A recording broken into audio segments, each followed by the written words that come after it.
Oke, selamat siang, salam sejahtera bagi kita semua. Alhamdulillahirrabbilalamin. Assalatu wassalamu ala asrofil anbiya'i wal mursalin wa ala alihi wa sahbihi wa barik wasallim. Allahumma sholli ala sayyidina Muhammad wa ala ali sayyidina Muhammad. Qala rabbi shrahli sadri wa yassir li amri wahlul 'uqdatam min lisani yafqahu qawli. Bapak Ibu Dewan Guru SMPN 1 Bandar Negeri Suwoh yang saya hormati, izinkan pada siang hari ini saya akan memaparkan pengimbasan tentang budaya positif. Saya Eli Alpes Jusa, calon guru penggerak dari Angkatan 10 SMPN 1 Bandar Negeri Suwoh, Kabupaten Lampung Barat. Untuk 1 jam ke depan saya akan memaparkan budaya positif. Nah, untuk acara selanjutnya agar kita lebih hikmat, kita buka acara dengan membaca lafaz basmalah. Bismillahirrahmanirrahim. Selanjutnya kita akan menyanyikan lagu Indonesia Raya. Diperkenankan kepada Bu Erna untuk memimpin.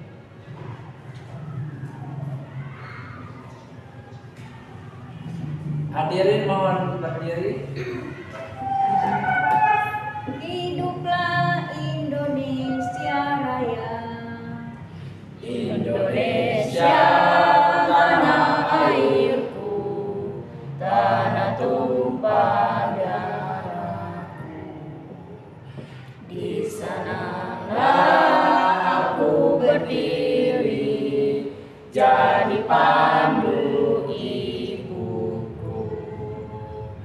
Indonesia kebangsaanku, bangsa dan tanah airku. Marilah kita berseru, Indonesia bersatu.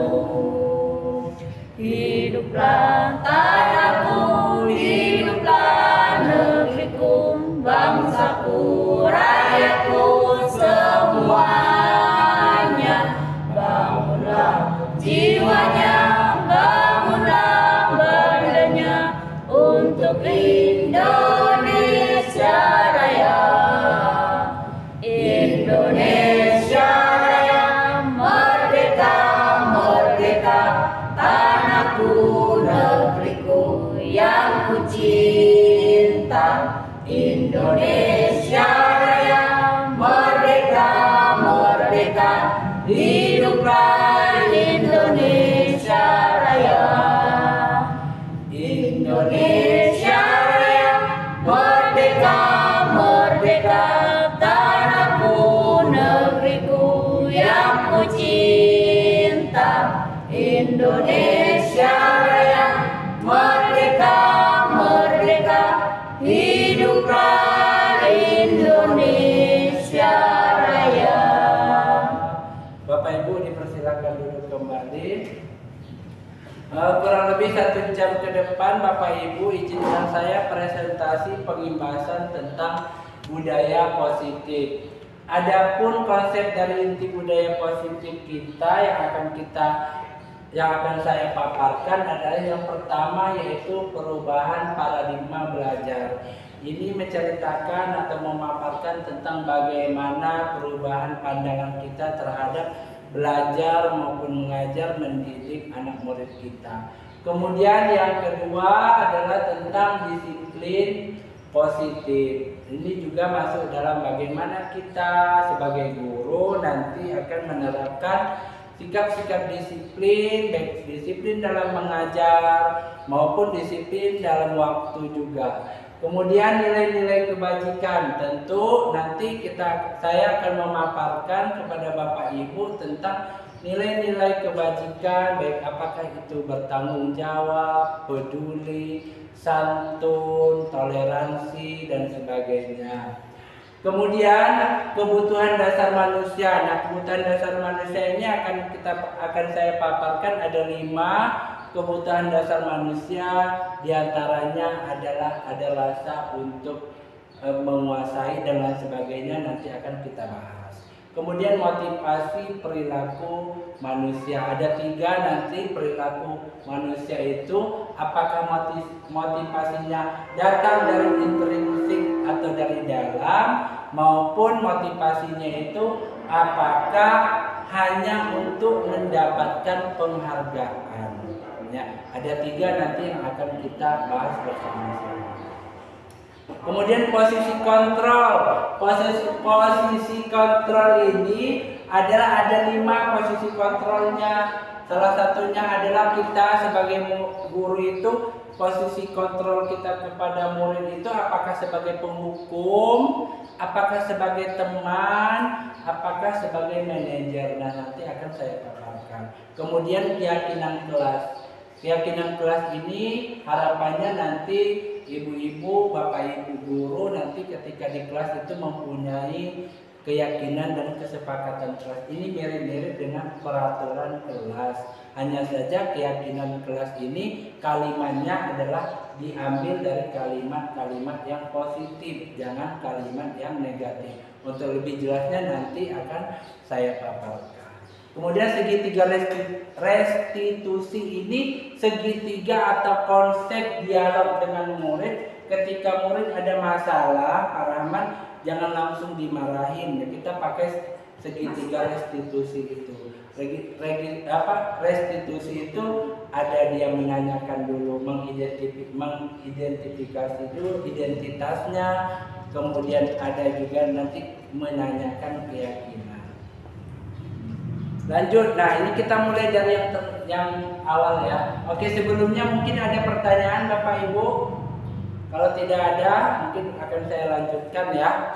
Yang pertama adalah pembelajaran dengan paradigma baru. Mungkin boleh kepada Pak Ujang untuk membacakan. Pembelajaran dengan paradigma baru.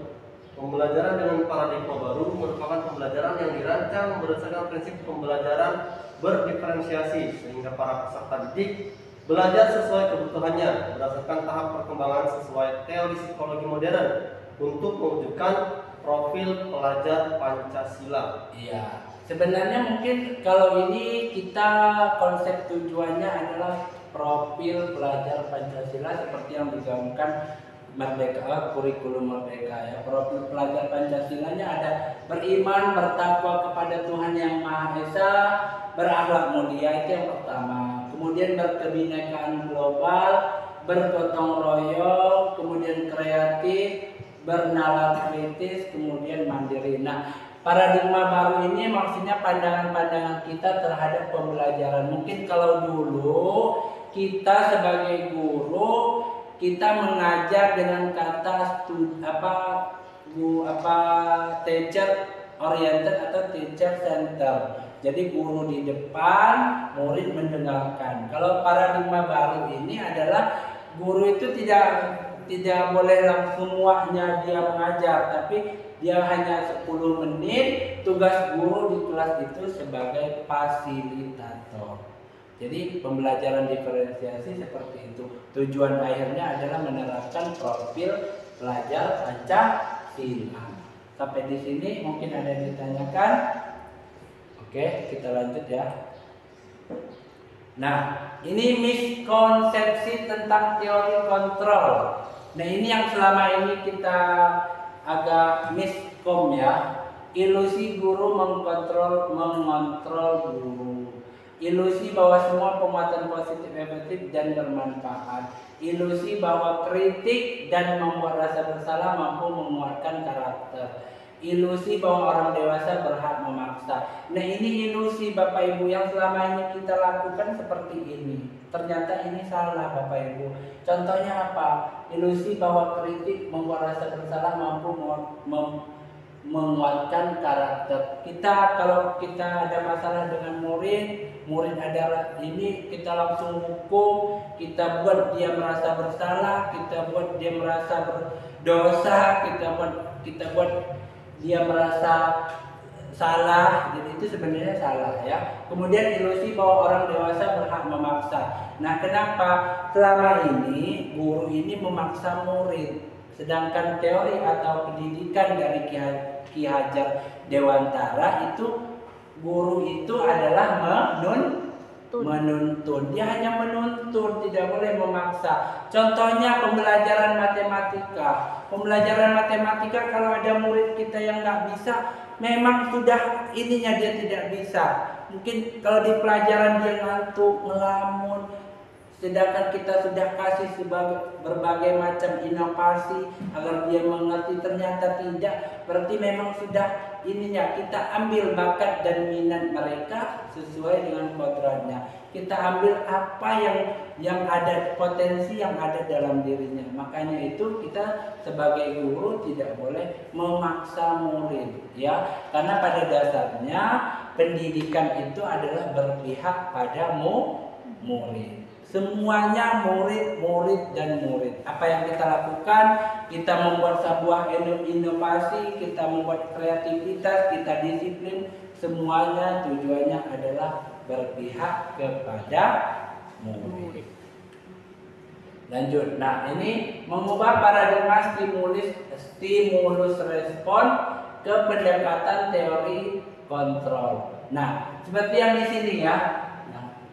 Realitas kebutuhan kita sama, ya kita melihat murid itu ternyata sama kebutuhannya, ternyata kan berbeda. Ada yang kebutuhannya tadi boleh sebagai teman, ada yang dia kalau kita ngajar, dia kok setiap kita ngajar itu dia ngantuk, berarti dia bukan gerak, dia butuh gerak kinestetik, artinya dia butuh keaktifan. Bisa kita ajarkan dengan media-media pembelajaran yang membuat dia aktif. Kemudian semua orang melihat hal yang sama, setiap orang memiliki gambaran yang berbeda. Ini seperti kata pepatah ya, rambut boleh hitam tapi isi kepala itu berbeda. Kita jangan melihat murid itu sama semua. Kalau satu harus dapat nilai 100, yang satu harus dapat nilai 100 juga, tidak bisa.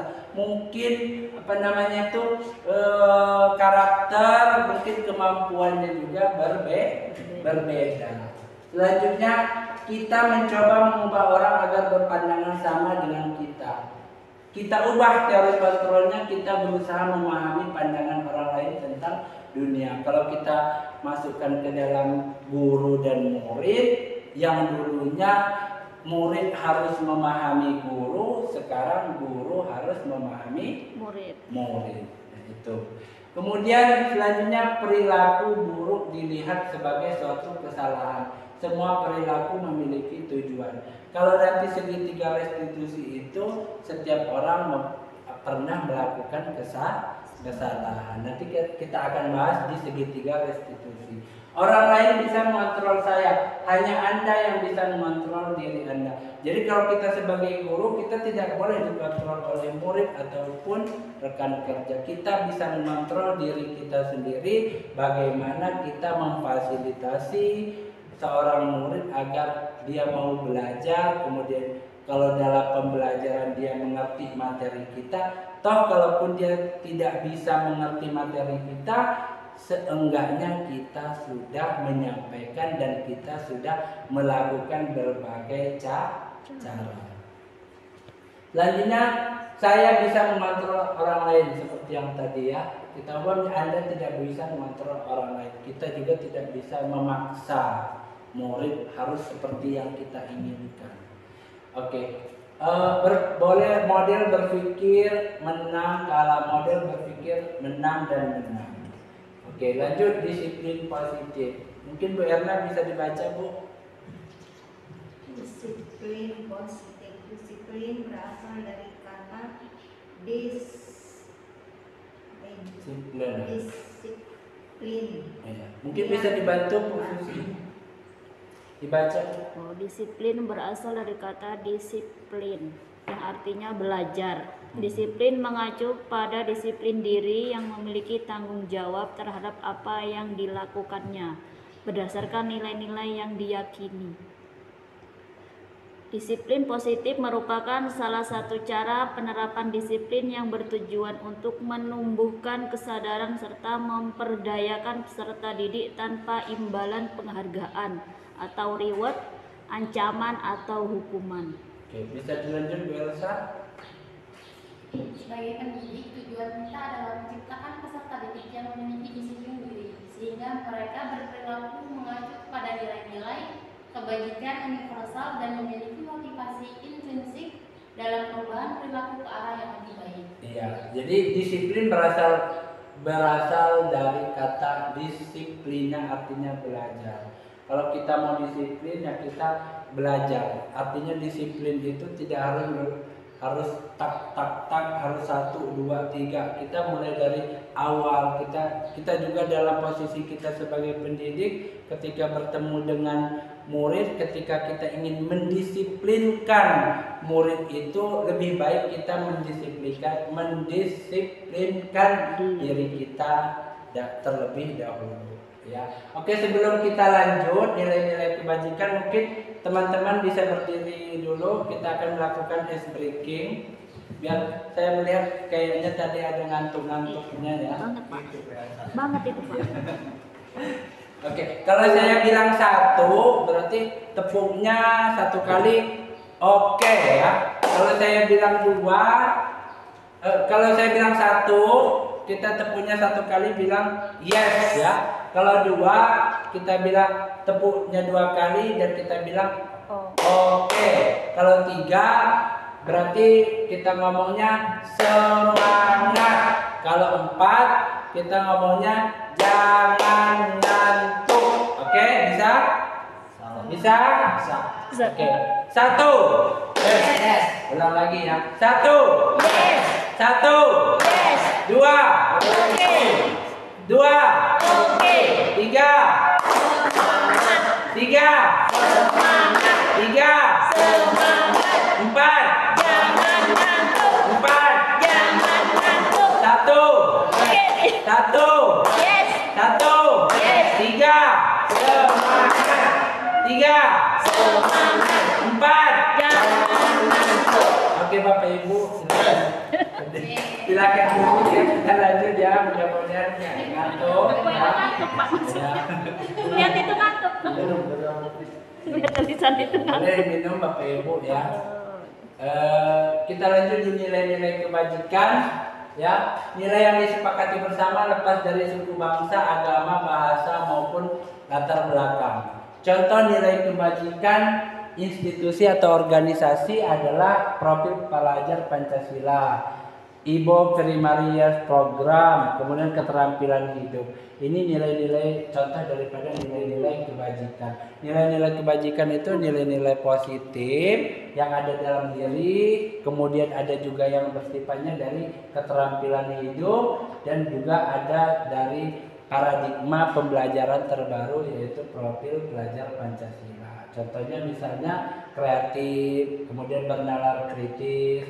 Nilai-nilai kebajikan juga sebenarnya itu dalam diri, dia keluar, kemudian direspon oleh lingkungan sekitar, dia ada keterampilan hidup. Misalnya pendengar yang aktif ya.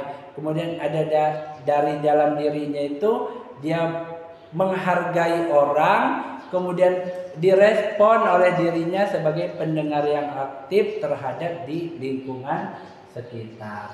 Kemudian percaya diri, komitmen, kerjasama, empati, simpati. Nah, ini harapannya adalah kita sebagai guru bisa menerapkan dalam kehidupan sehari-hari, bisa juga nanti setelah kita terapkan, kita terapkan di anak didik kita di kelas. Ya, seperti itu. Lanjut, kebutuhan dasar manusia. Kebutuhan dasar manusia adalah segala sesuatu yang kita lakukan untuk mendapatkan apa yang kita inginkan. Seluruh tindakan yang kita lakukan memiliki tujuan tertentu, dan semua usaha terbaik yang kita lakukan adalah dalam rangka agar kebutuhan dasar kita terpenuhi. Coba saya mau tanya Pak Rahman, Pak, kebutuhan dasar Bapak ini apa sekarang ini? Belajar, kemudian kalau dalam sehari-hari atau di rumah, makan, minum, tidur, boleh tidur juga. Kalau Bu Susi kebutuhannya apa Bu? Makan. Makan ya, terus Uang. Kemudian iya. Ya, kemudian itu juga tadi kalau kita kebutuhan kita makan, minum, apa yang akan kita lakukan dalam rangka memenuhi kebutuhan dasar itu? Misalnya kalau kita mau makan ya kita harus bekerja, ya enggak? Kalau ibu-ibu kalau mau makan kita harus memasak. Jadi itu kebutuhan dasar manusia, ya. Kemudian selanjutnya 5 kebutuhan dasar manusia. Ada 5 Bapak Ibu. Yang pertama apa? Bertahan hidup. Bertahan hidup seperti tadi, makan, pakaian, tempat tinggal, keamanan, kesehatan, itu semua kebutuhan dasar manusia bertahan hidup. Ya, kemudian yang kedua, kasih sayang dan rasa diterima. Rasa diterima, dipedulikan, kemudian berbagi, kerjasama menjadi bagian dari dalam kelompok. Kemudian yang ketiga, penguasaan harga diri, keinginan untuk dianggap memimpin, berprestasi, diakui atau dihargai, didengar. Kemudian yang selanjutnya yang keempat yaitu kebebasan mandiri, memiliki pilihan, ya, mencoba hal baru, mampu mengendalikan arah dirinya. Itu kebebasannya. Mungkin kita semua di sini memiliki rasa kebebasan ya Bu Susi ya, memiliki pilihan hidup. Nah itu juga tidak termasuk dalam kebutuhan dasar manusia di kategori kebebasan. Kemudian kesenangan atau fun ya, bermain, humor, antusias, tertawa itu juga kebutuhan dasar manusia, tertawa. Nah bermain itu juga kebutuhan dasar manusia. Lanjut, motivasi perilaku manusia. Oke, sebelumnya mungkin ada yang bisa mencontohkan kalau di dalam kelas itu bagaimana dari kelima ini? Kalau di dalam kelas, contohnya begini, ada anak yang saya bilang tadi, ada anak yang aktif, ada anak yang kalau kita belajar kok dia ngelamun. Itu masuk dalam kategori apa, Bapak Ibu? Kebutuhan dasar apa? Kemudian, Kasih sayang. kasih sayang, ingin. Kemudian ada juga yang nggak aktif, introvert, ya. Kemudian ada juga yang kalau kita belajar, kalau kita mendidik di kelas, ada yang suka cari perhatian murid itu. Dalam misalnya kita ini kita main lempar-lemparan, kita dia bergurau dengan temannya, itu masuk kemana kira-kira? Masuk di? Masuk di penguasaan dia, benar ya, penguasaan, keinginan untuk dianggap gitu. Kadang-kadang memang murid itu karakternya berbeda. Ada yang pengen dianggap, ada yang suka cari perhatian, ya enggak? Ada yang nggak pernah ngerjain tugas, pengennya hidup bebas. Karena kodrat manusia, karena murid kita juga sebagai manusia, dia juga memiliki 5 kebutuhan dasar ini. Nah, kita sebagai pendidik, kita harus mampu masuk ke dalam perilaku mereka. Kalau mereka ingin misalnya bebas atau ingin dihargai, dianggap, kita cari ini apa namanya, pembelajaran yang kira-kira dia masuk dia aktif gitu, masuk ke dalam keaktifan di kelas. Daripada dia lompat sana lompat sini, kita cari misalnya kita buat ice breaking yang sifatnya senang, kita bikin inovasi pembelajaran yang sifatnya semuanya bisa di handle, bisa dilakukan oleh setiap peserta didik. Oke, misal contoh lagi, dia mampu memimpin. Ada juga yang memimpin ya Bapak Ibu ya. Kalau contohnya anak murid itu ada yang suka nyontek, giliran nggak dikasih temennya marah, ya enggak. Terus ada juga yang suka dibikinin, kalau IPS itu dibikinin catatan sama temennya. Berarti dia ada kebutuhan dasarnya itu adalah penguasaan. Dia ada rasa ingin menguasai, ingin memimpin temannya, begitu ya. Kemudian lanjut, motivasi perilaku manusia. Nah ini perilaku manusia ya. Kira-kira Bapak Ibu kalau misalnya gini, ada kepala sekolah datang, kita ada acara, ya kita masuk kemana nih, kita mengerjakan sesuatu, apakah untuk menghindari hukuman agar nggak dimarah kepala sekolah, atau kita ingin mendapat penghargaan dari kepala sekolah misalnya, atau memang motivasi dari dalam atau intrinsik, memang keinginan ikhlas untuk menjadi orang yang mereka inginkan, menghargai diri sendiri dengan nilai-nilai yang mereka percaya. Kita ambil contoh lagi, misalnya kita masuk kelas itu kenapa? Coba saya ingin minta pendapat Bu Elsa. Bu, Ibu kan kalau ini kan masuknya pagi Bu ya. Kira-kira motivasi Ibu itu kenapa bisa masuk pagi jam 7.30 gitu? Pertama karena sudah tanggung jawab ya Pak sebagai guru. Kemudian Tanggung juga jawab. pengen biar anak-anak murid juga ngelihat gurunya juga tepat waktu. Jadi nggak cuma ingetin buat tepat waktu, tapi juga mencontohkan kalau berangkat tuh ya tepat waktu. Oke. Boleh kasih penghargaan kepada Bu Elsa, tepuk tangan.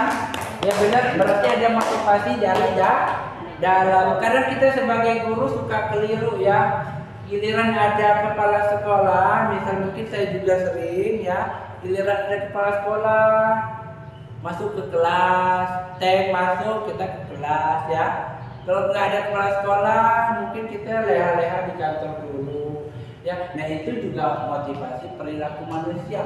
Ada yang dari luar, didorong dari luar lingkungannya, ada yang memang dari dalam diri sendiri atau motivasi intrinsik. Sekarang kita membayangkan seorang pendidik, kita harusnya berperilaku seperti apa? Apakah kita ingin mendapat penghargaan nanti menjadi guru yang teraktif, nanti dibuatkan sertifikat. Jadi untuk mengejar sertifikat guru aktif, guru disiplin, jadi kita harus masuk pagi, atau memang kita menyadari bahwa kita sebagai pendidik harus punya rasa tanggung jawab terhadap murid, terhadap pekerjaan yang sudah kita pilih sebagai guru. Ya, apakah kita ingin disiplin masuk kelas tepat waktu, mungkin karena ingin menghargai diri sendiri, ya, karena kita mungkin sudah bangun pagi, kita pengen juga ke sekolahnya pagi. Nah, ini motivasi perilaku manusia. Bisa juga ada di dalam diri pendidik, ada juga di lingkungan sekitar kita. Jadi tidak hanya seorang pendidik saja. Mungkin sampai sini ada yang bertanya, Bapak Ibu, boleh silakan. Tidak? Tidak ada, oke kita lanjut. Mungkin Pak Ujang ada yang ditanyakan Pak? Tidak, belum ya? Oke lanjut. Nah ini hukuman, konsekuensi, dan restitusi. Ya mungkin bisa dibaca dulu ya.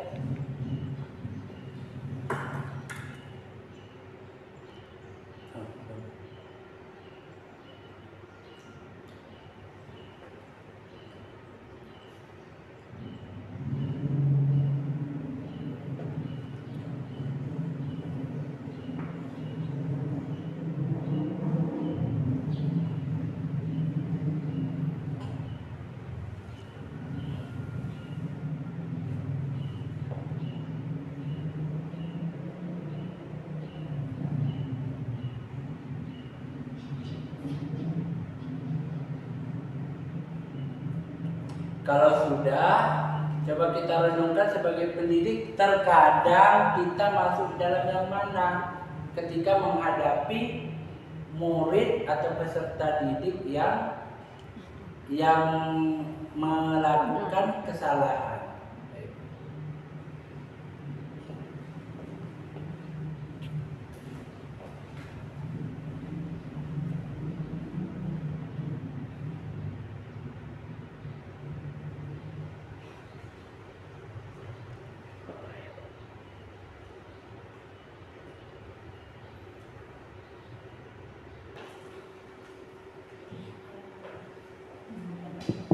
Oke, sudah Bapak Ibu, ada yang bisa menanggapi sebagai pendidik kadang-kadang kita masuk kategori mana? Mungkin sering hukuman. Hukuman ya Pak, benar ya. Saya juga seperti itu. Kalau 100% kadang kita 60-70% yang spontan ya. Kalau Pak Rahman sebagai BK gimana Pak? Ya, kadang-kadang saya menggunakan yang ketiga itu. Yang ketiga itu sudah bagus Pak. Memang alur untuk menghadapi siswa itu yang alur restitusi. Nah kita coba bahas tentang hukuman. Dia tidak terencana. Tiba-tiba kalau misalnya anak kita lihat dia buang sampah, kita lewat dia buang sampah, kita tidak menegur, kita tegur dan kita beri hukuman. Ambil, kemudian kamu keliling lapangan 10 kali, itu sudah masuk dalam hukuman karena dia tidak terencana, tiba-tiba. Kemudian murid tidak tahu apa-apa yang terjadi, yang akan terjadi karena dia spontan. Dia ketemu murid yang buang sampah sembarangan, kita suruh ambil, kita langsung dia suruh dia misalnya keliling lapangan. Itu secara spontan ya, berupa hukuman fisik. Artinya dia melakukan pekerjaan yang berhubungan dengan fisik ya, bersifat satu arah. Maksudnya itu murid tidak bisa lagi menjelaskan apa kesalahannya dan apa yang harus dia perbuat, tapi guru langsung menghukum. Kadang mungkin kita masuk dalam kategori hukuman. Kemudian yang ketiga, konsekuensi. Konsekuensinya ini terencana, sesuai peraturan, murid tetap dibuat tidak nyaman, sikap guru selalu memonitor murid. Contohnya mungkin kita ketika memberikan tugas rumah atau pekerjaan rumah. Ya, misalnya kita beri tengah waktu 1 minggu ke depan. Ketika 1 minggu, dia sudah tahu konsekuensinya akan ada diberikan pelajaran atau diberikan hukuman. Itu sudah masuk dalam konsekuensi, tidak sesuai dengan peraturan. Misalnya kita kasih paling telat 1 minggu, minggu depan hari Senin harus sudah dikumpul. Ternyata ada murid yang tidak ngumpul, berarti itu masuk dalam konsekuensi. Kita memberikan timbal balik terhadap apa yang dia lakukan. Kemudian sikap guru selalu memonitor murid. Kita selalu tengah waktu 1 minggu itu selalu kita tanyakan ini tugas-tugas yang sudah kita berikan. Kemudian murid tetap dibuat tidak nyaman, ya, mereka tidak nyaman karena selalu dimonitor oleh guru. Kemudian ada konsekuensinya, ya bukan datang dari diri pribadi. Misal 1 minggu harus dikumpul tanpa kita bilang ada konsekuensi. Ketika nggak ngumpul, dia ngumpul, berarti itu sudah masuk dalam kesadaran dirinya. Dia masuk dalam kenyamanan. Ya. Restitusi, nah ini proses menciptakan kondisi bagi murid untuk memperbaiki kesalahan. Proses kolaboratif yang mengajarkan murid untuk mencari solusi sendiri. Nah nanti saya akan tayangkan video, Bapak Ibu mohon disimak. Ini sudah masuk dalam segitiga restitusi.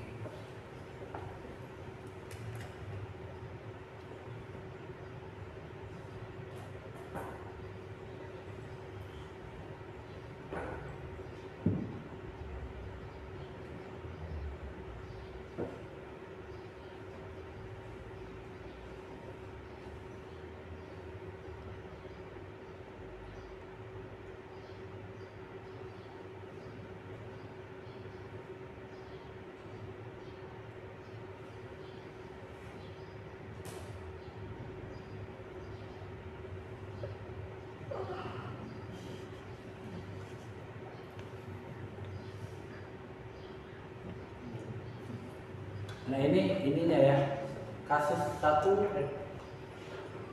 nggak ada suara ya.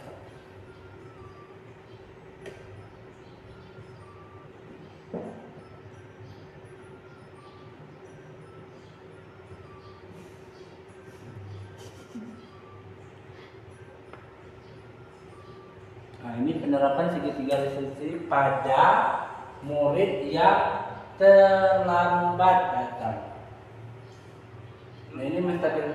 Sepertinya beberapa kali sudah kamu datang terlambat. Ya kita menstabilkan identitas dulu ya. Kita tanya dulu. Ya. Sudah 3 kali. Menurut kamu datang terlambat itu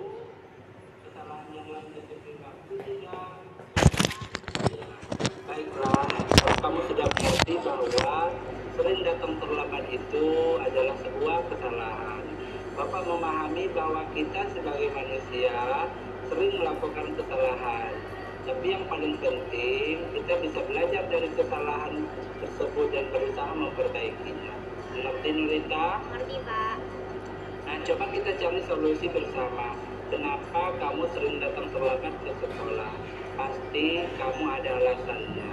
Coba, Nurita, kenapa kamu sering datang terlambat ke sekolah? Karena saya bangunnya kesiangan. Malamnya begadang, Pak. Bermain HP sampai larut malam.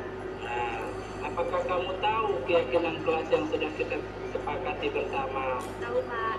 Nah, kalau datang terlambat, apakah sesuai dengan keyakinan kelas yang sudah kita sepakati? Tidak, Pak. Tidak. Nah, menurut Nurita, keyakinan kelas apa yang sudah Nurita langgar? Disiplin, Pak. Disiplin, oke.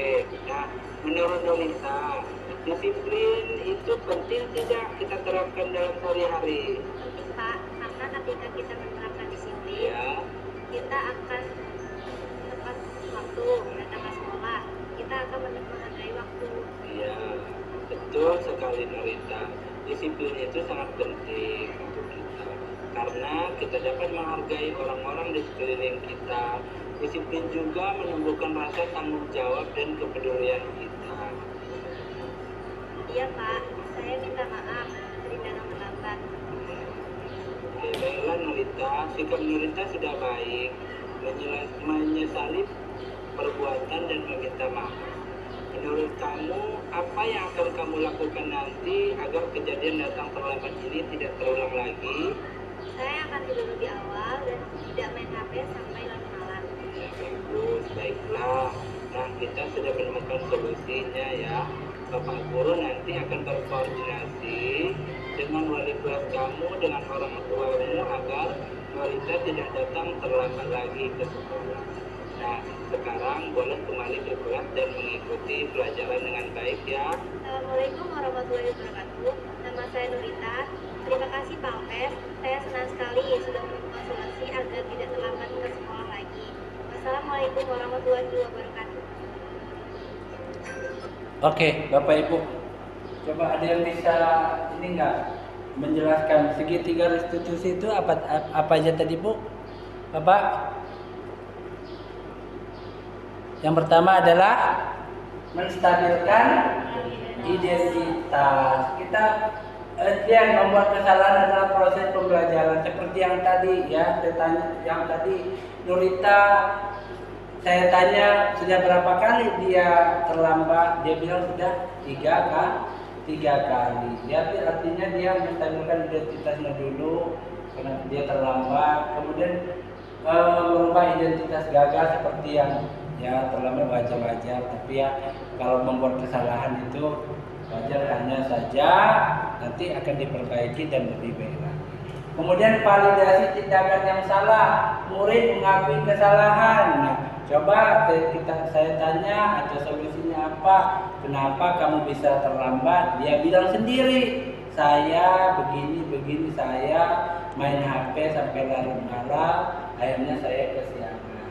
Ya, murid mengakui kesalahan. Kemudian menanyakan keyakinan, baiknya dalam kita di dalam kelas, baik wali kelas maupun guru, setiap awal tahun atau awal semester itu kita bikin kesepakatan kelas dulu. Misalnya kesepakatan kelas itu masuk jam 7.30.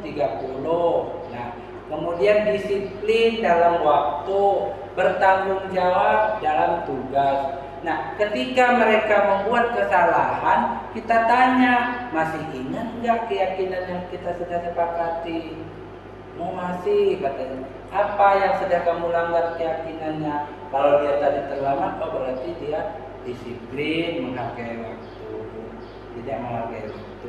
Berarti kemudian kita tanya lagi, bagaimana solusinya biar kamu tidak melanggar lagi keyakinan atau tidak melanggar lagi kesalahan? Dia ngomong sendiri, saya akan tidur lebih awal dan tidak main HP. Jadi motivasinya, kesadarannya dari dalam diri sendiri, keluar dari murid itu sendiri. Nah, ini namanya segitiga restitusi.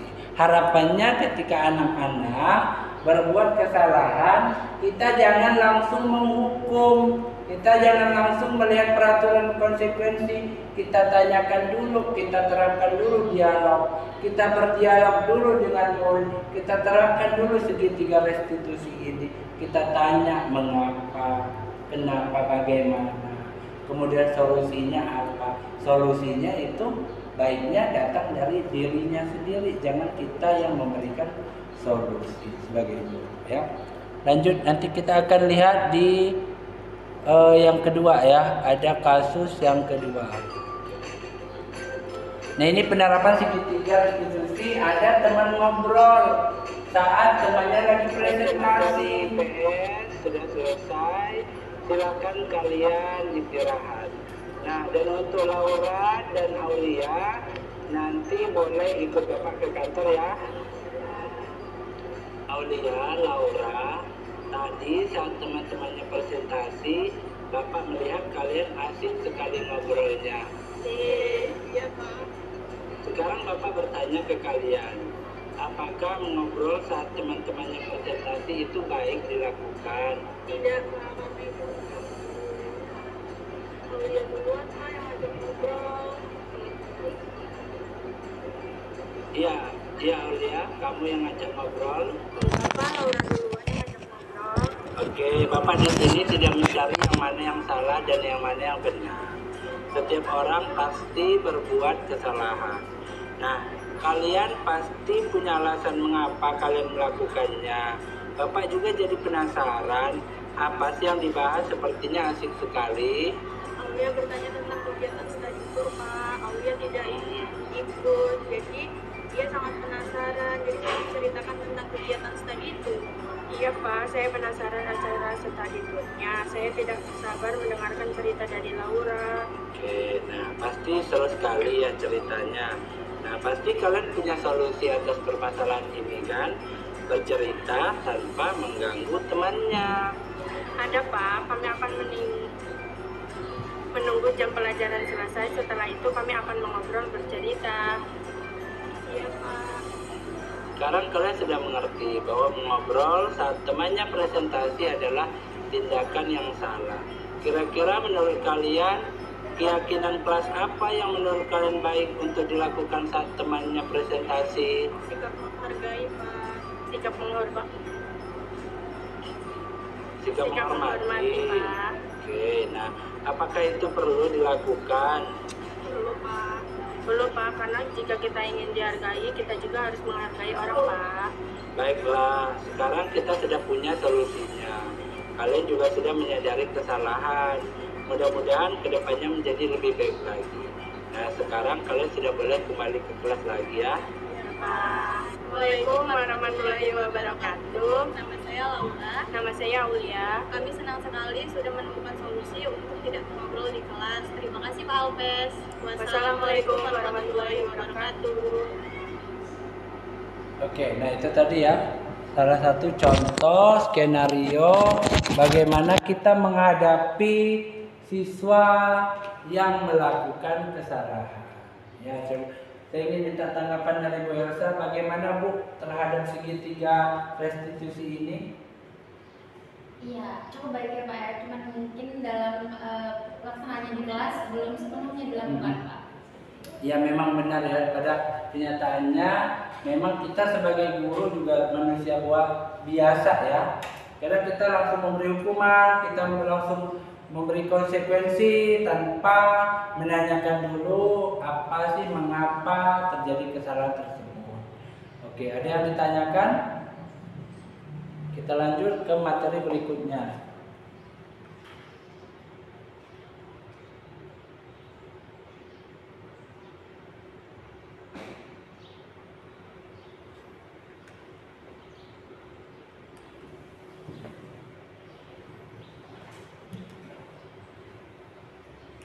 Oke, ini 5 posisi kontrol ya. Tadi apakah kita sebagai penghukum, kita langsung menghukum murid? Apakah kita sebagai pembuat rasa bersalah, ataukah kita bertindak sebagai teman, kemudian pemantau dan manajer? Semuanya ada lebih dan kurangnya ya.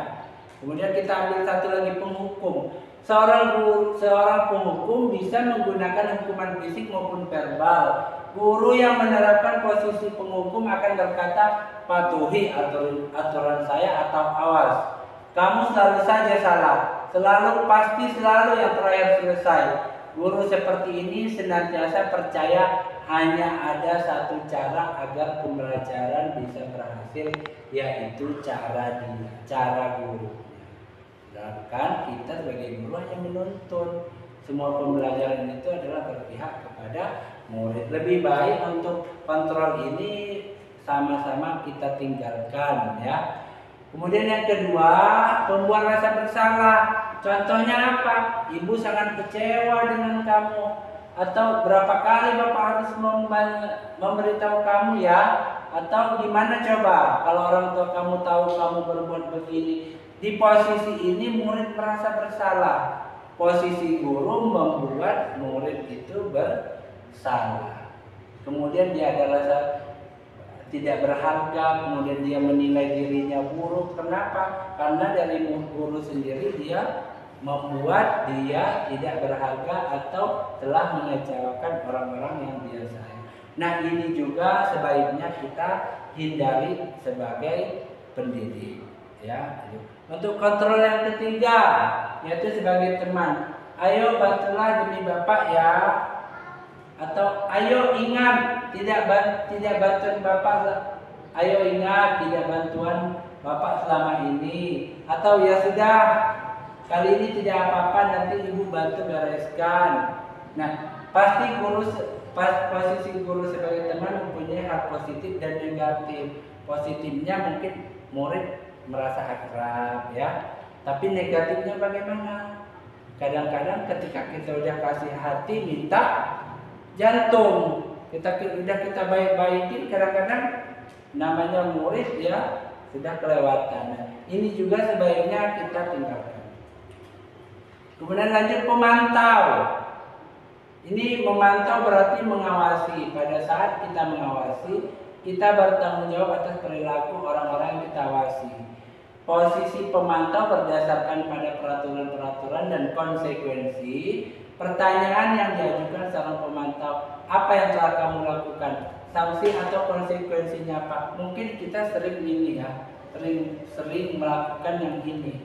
Coba misalnya, udah tahu kan konsekuensinya kamu telat apa, kemudian apa yang boleh kamu lakuin? Kadang-kadang kita juga sebagai guru seperti itu. Nah, itu juga sifatnya negatif. Kemudian yang ketiga, manajer. Manajer ini kalau dalam bahasa ininya adalah top level. Kontrol kita sebagai guru. Kita harus bertindak sebagai manajer. Coba Bu Ning dibaca Bu. Manajer. Posisi terakhir yaitu manajer. Manajer adalah posisi di mana guru berbuat sesuatu bersama dengan murid, mempersilahkan murid, mempertanggungjawabkan perilakunya, mendukung murid agar dapat menemukan solusi atas permasalahannya sendiri. Seorang manajer akan berkata, apa yang kita yakini,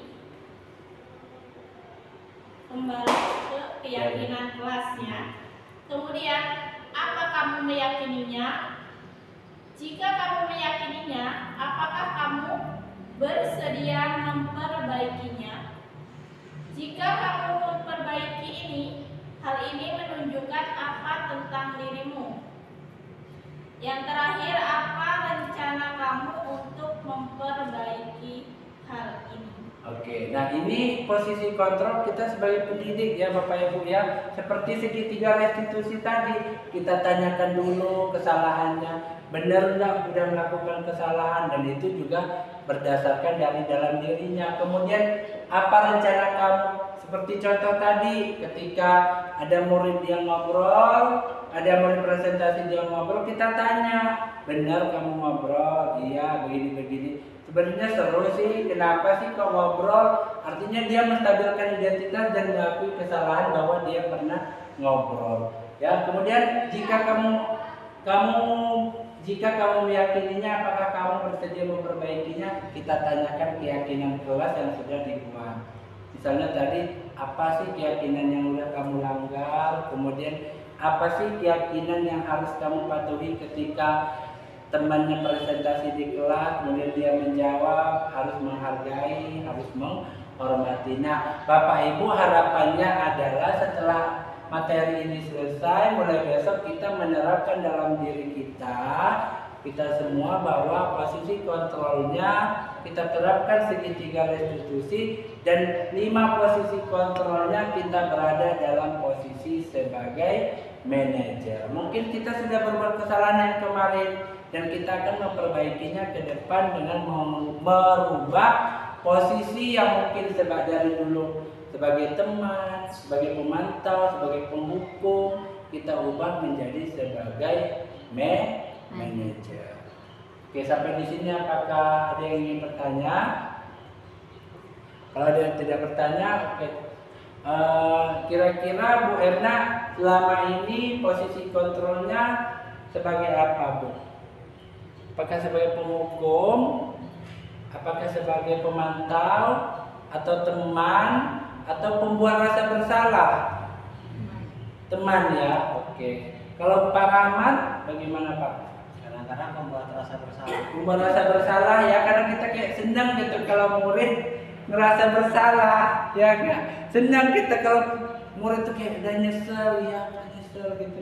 Karena tapi itu juga negatif ya, karena dia kayak udah dirinya udah nggak berguna gitu. Gurunya aja ini nyalahin dia gitu. Nah, lebih baik kita tinggalkan dan kita ubah posisi kontrol kita sebagai manajer. Oke, contoh penerapan hormat pada bendera selama 1 jam. Ini contoh penghukum ya. Kita sering juga seperti itu ya Bapak Ibu. Saya juga pribadi seperti itu. Kemudian pembuat rasa bersalah, berapa kali ibu harus meminta kamu selalu saja ngecewain ibu. Lalu aja bikin sedih orang tua kamu. Saya juga baru aja kemarin dalam posisi pembuat merasa bersalah. Jadi kita akan sama-sama berubah. Kasusnya siswa tidak memakai atribut lengkap saat upacara bendera. Ya. Kemudian masih dalam kasus tidak pakai atribut, kalau sebagai teman, ayo dong ikuti aturan sekolah, tolong bantu ibu bapak ya. Kali ini ya sudah tidak apa-apa, lain kali jangan sampai berbuat seperti ini lagi ya. Kalau ini bisa, tapi harus dimulai dengan segitiga restitusi. Kita tanya dulu kesalahannya, kita tanya dulu keyakinan kelas yang sudah dilanggar atau yang harus dipatuhi, baru kita lakukan sebagai teman ini.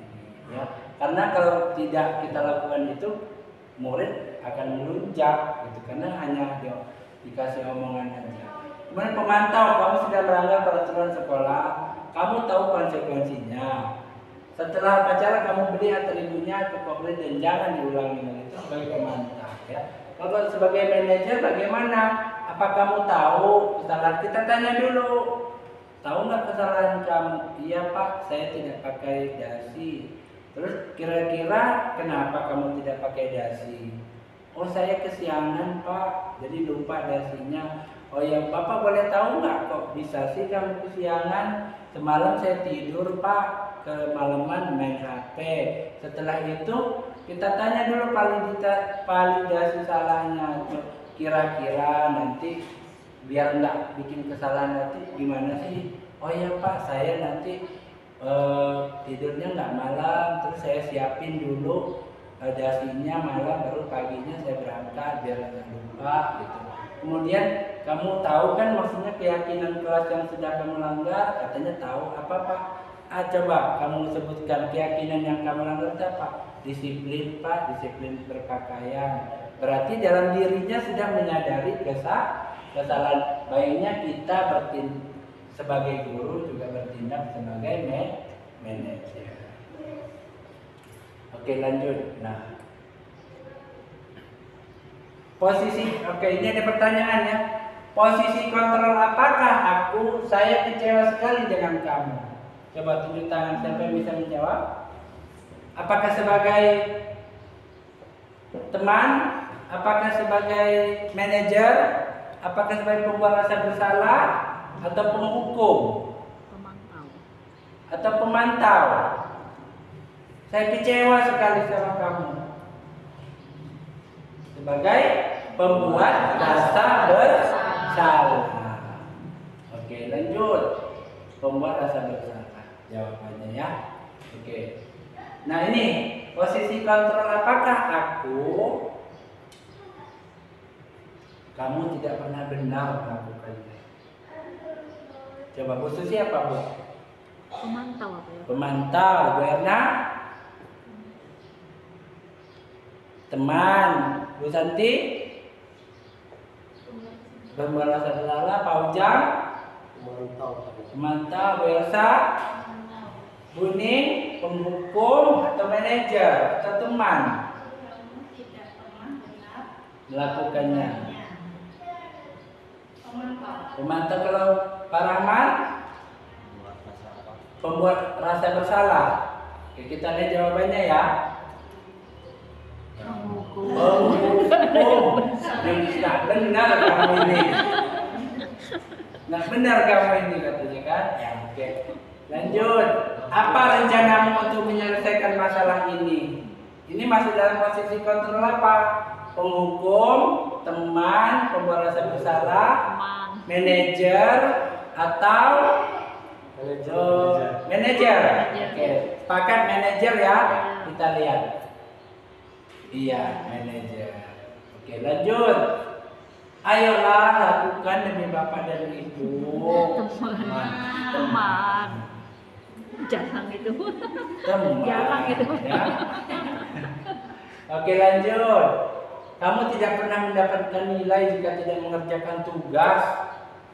Penghukum, pemantau, pembuat rasa bersalah, teman atau manajer. Pemantau. Pemantau terus. Mantap. Pemantau. Ada yang lain? Pak Ujang? Bagaimana Pak? Pemantau. Kita lihat ya. Pemantau. Kamu tidak pernah mendapatkan nilai jika tidak berarti tidak mantau. Ya. Iya. Oke. Keyakinan kelas. Nah, mengapa keyakinan kelas? Mengapa bukan peraturan kelas? Kenapa Pak Rama? Ada mirip-mirip tapi tidak sama ya. Keyakinan kelas sama peraturan kelas. Mungkin karena membuatnya kita sepakat bersama dengan betul. Iya, ya jadi bagusnya keyakinan kelas. Kenapa? Karena ada kesepakatan antara guru dan murid. Nah, pertanyaan satu. Nah ini bersifat abstrak, pembentuk keyakinan ya. Berupa pernyataan, dibuat dalam pernyataan positif kuncinya. Contohnya apa? Kalau peraturan kelas itu tidak boleh membawa makanan ke kelas, itu peraturan kelas. Kalau ada kata tidak boleh kan negatif. Positifnya apa? Kalau negatifnya tidak, misal negatifnya gini, negatifnya tidak boleh membawa makanan ke kelas, itu negatif ya. Kalau positifnya kita ubah jadi positif kalimatnya ya. Apa? Jajan hanya di kantin kan, berarti di kantin aja positifnya. Kalau tidak boleh itu sudah masuk dalam peraturan, itu kita buat juga tidak boleh, tidak itu masuk dalam peraturan. Tapi keyakinan apa? Disiplin ya, masuk jam 7.30. Kalau negatifnya apa? Tidak boleh masuk lebih dari jam 7.30, itu negatif. Tapi kalau keyakinan kelas, masuk jam 7.30, mengerjakan PR tepat waktu. Kalau negatifnya mengerjakan PR tepat waktu tidak boleh. Nah, itu udah peraturan kelas. Itu bedanya antara keyakinan dan peraturan. Nah, semua warga sekolah atau warga kelas dilibatkan saat membuat keyakinan kelas semuanya. Jadi kita kumpulkan murid, keyakinan kelas, kesepakatan kelas 1 meter ini apa? Murid menulis, kita tempelkan. Setelah kita tempelkan di depan, kita tanya, ini sepakat enggak keyakinannya ini? Misalnya masuk jam 8. Oh, kalau nggak sepakat ya terpaksa itu tidak menjadi keyakinan kelas. Kemudian contoh keyakinan bertanggung jawab, ya, bersikap jujur, bersikap tenang, sopan santun, saling menghormati, saling menghargai, saling tolong menolong. Kalimat atau kata-katanya bersifat abstrak dan universal atau secara garis besar. Misalnya tadi kayak saling menghormati. Kalau ada murid yang ngobrol di kelas dan guru menjelaskan apa keyakinan yang dia langgar, berarti keyakinannya saling menghormati, dia sudah tidak menghormati teman atau gurunya. Kemudian kalau ini nyontek, kalau setiap tugas kita nyontek dia, apa keyakinan kelas yang sudah dilanggar? Bersikap jujur. Atau kalau kita kasih tugas dia tidak ngumpul, apa keyakinan kelas yang sudah dilanggar? Bertanggung jawab. Jadi inilah keyakinan kelas, dan harapannya adalah mungkin kita sebagai wali kelas atau sebagai guru mapel awal pembelajaran atau awal semester ini kita terapkan, kita bikin keyakinan kelas untuk mata pelajaran IPA. Setiap kita ini kita lihat kalau misalnya ada yang melanggar, kita buka keyakinan kelas, dia suruh cari mana yang keyakinan kelas yang sudah dia langgar. Itu juga sudah masuk dalam penerapan segitiga restitusi. Oke, nah ini kegiatan ya, tidak tampak, melibatkan semua anggota kelompok, tampak seperti rasa diterima dan dimiliki. Ini tadi 5 kebutuhan dasar manusia. Nah ini tadi ya, validasi tindakan yang salah, menstabilkan identitas, menanyakan keyakinan. Ini tahap segitiga restitusi. Ada yang ditanyakan? Mungkin ada yang bertanya, Pak, kalau misalnya cuman kita validasi tindakan yang salah dan menanyakan keyakinan tanpa ini, bisa nggak dianggap sebagai segitiga restitusi? Tidak. Kenapa? Yang namanya segitiga harus ada tiga. Kalau rumpang satu ada yang hilang, berarti belum memenuhi segitiga restitusi. Tapi bagaimana Pak? Ada lagi yang bertanya, haruskah yang pertama sekali kita menstabilkan identitas? Boleh nggak kita menanyakan keyakinan dulu? Boleh, tidak harus berurutan. Misalnya ini ya Bapak Ibu segitiga restitusi ya. Kalau misalnya satu ini dihilangkan, apakah sudah mencakup segitiga restitusi? Tidak ya, karena harus ketiga-tiganya. Kemudian ada yang bertanya juga, apakah harus duluan menstabilkan identitas tahapnya? Tidak ya, boleh menanyakan keyakinan dulu, boleh validasi tindakan yang salah dulu, baru menstabilkan, boleh tidak berurutan. Oke, sampai di sini ada yang ditanyakan? Tidak? Oke, cukup ya. Untuk yang sesi terakhir Bapak, saya akan minta ice breaking lagi ya. Mungkin teman-teman bisa berdiri. Oke.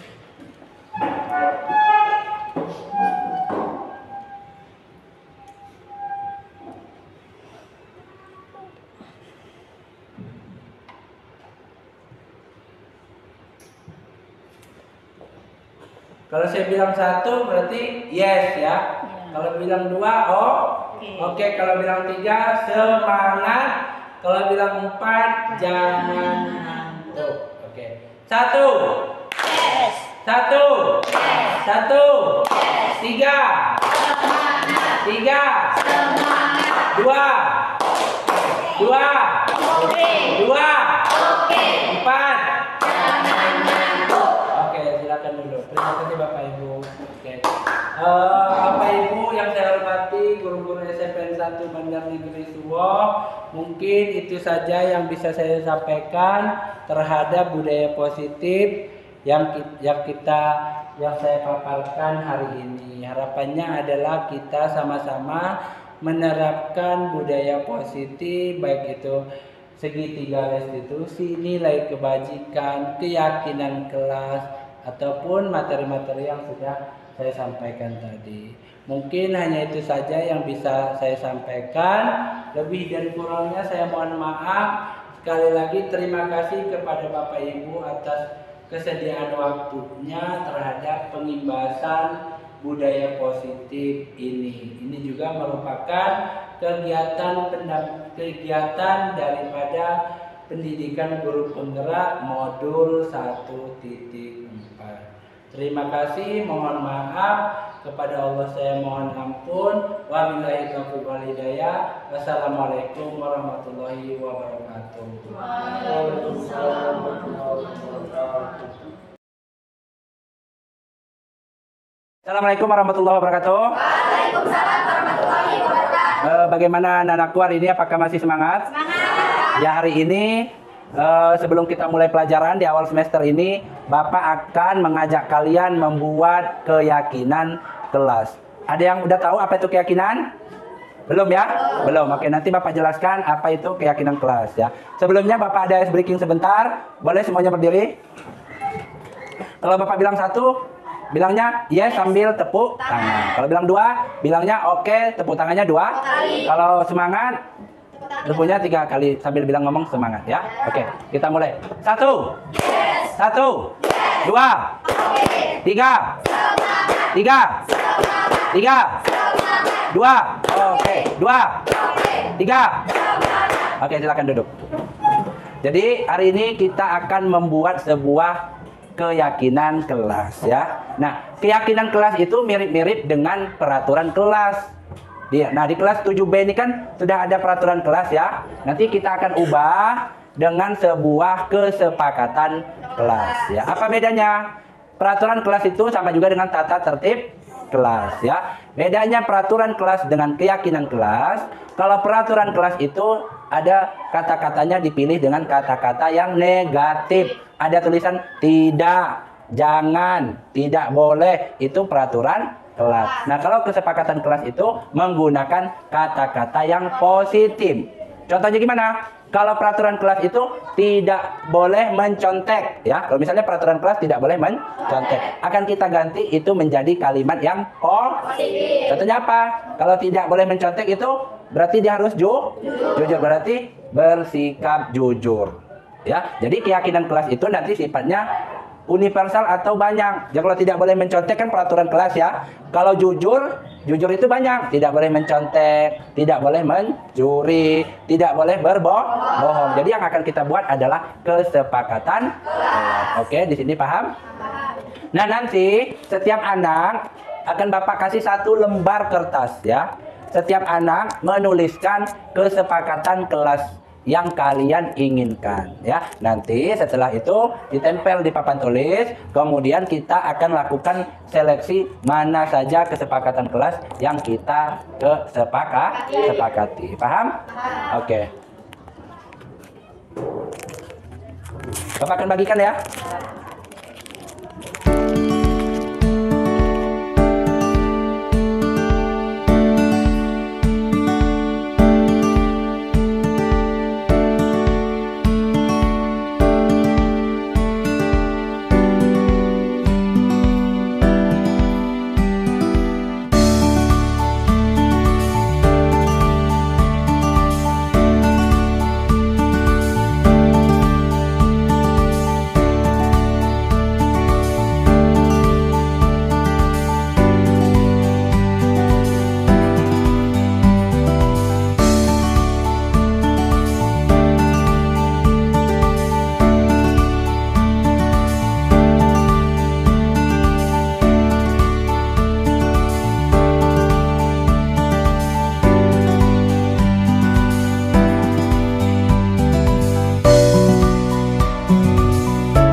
wabarakatuh. Perkenalkan, nama saya Latifah Tunisa dan teman saya Syifa Triana. Saya senang sekali membuat kesepakatan kelas karena itu penting dan membuat kita lebih disiplin. Terima kasih. Wassalamualaikum warahmatullahi wabarakatuh.